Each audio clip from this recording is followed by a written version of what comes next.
Hello guys, welcome back to our channel. Are you guys facing issues to log in into your Lightworks account? If that's so, then this video might help you out. Without further ado, let's get started.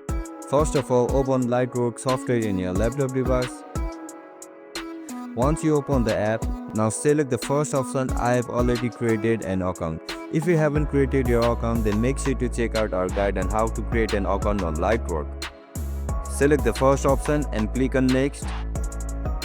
Now enter your password over here. After you write down your password, just simply click on sign in.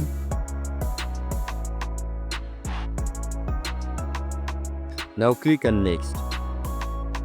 Again click on next. Next. And again click on next. Now hit the start button.